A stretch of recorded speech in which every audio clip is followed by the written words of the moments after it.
Ako'y muling nagbabalik, Princess Andrea. At ngayon, panibagong araw, panibagong sining ang ating lilikhayin. At ano yon? Ito ay ang paggawa ng mask o maskara. Ayan, so gagawa tayo ng mask. So, nakadepende sa inyo kung anong klaseng mask ang gagawin nyo. Pwede rin siyang mga hayop o mga superhero na idol nyo or mga artista. Ayan. So ngayon, gagawa tayo ng mask ng hayop at ito ay yung pusa. Okay, so yun yung gagawin natin ng mask ngayong araw. So sa ating paggawa ng mask, kailangan natin ng marker, pencil, gunting, glue, Oslo paper or kahit anong papel basta meron kayong paglalagyan ng inyong mask. Pero mas maganda kung matibay siya and mas makapal. Okay. And of course, kailangan din natin ng colored paper. At syempre, kailangan din natin ng yarn or panali para sa gagawin nating mask. So, laging nating tandaan na lagi tayong mag-ingat sa mga paggamit ng ating mga materyales. Halimbawa na lang yung paggamit ng gunting. Kung kayo ay bata, kailangan nating magpatulong sa mga nakakatanda. Okay? Handa na ba kayo? Syempre. At handa na rin ako. Kaya, simulan na natin. So, gamit ang Oslo paper, magdodrawing tayo ng kanyang cup.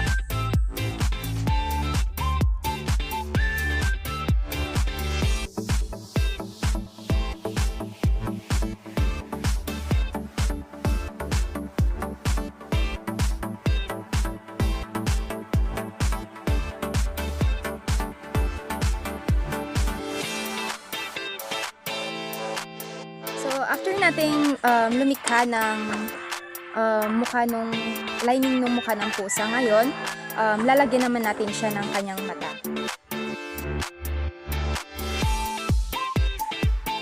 Ayan. So, after nun, gugupitin na natin siya.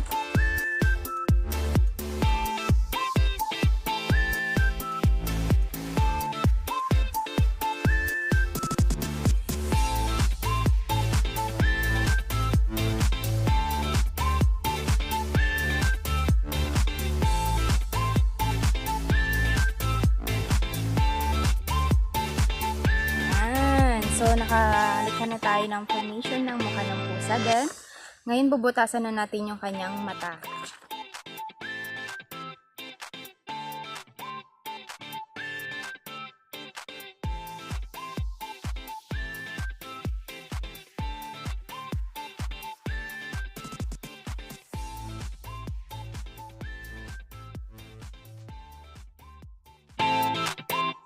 So, ito.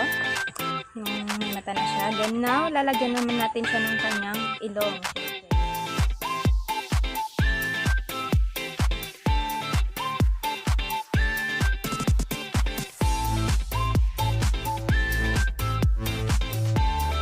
Then, didikit na natin siya.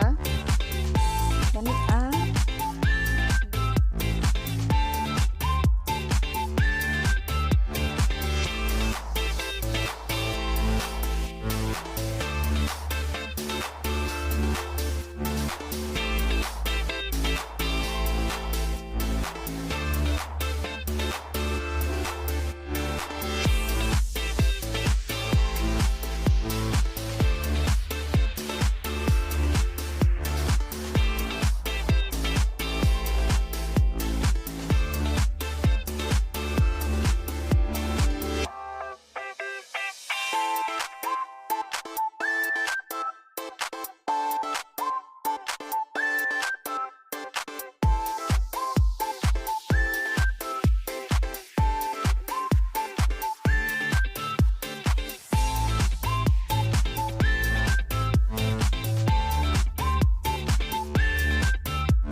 so gagawa tayo ng balbas niya.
Lalagay tayo ng butas sa gilid.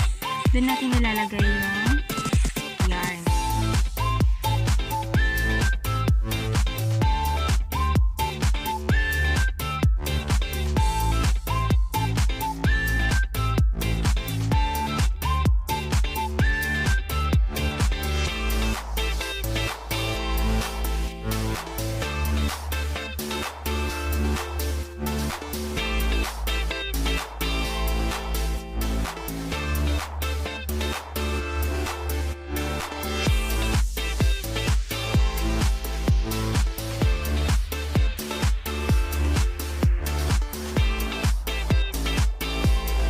So after natin ilagay yung yarn, then dito ng form A, nakagawa na tayo ng mask ng pusa. So it's very simple and easy, kaya kaya nito kahit bata or matanda. So yan, ito na yung final output natin.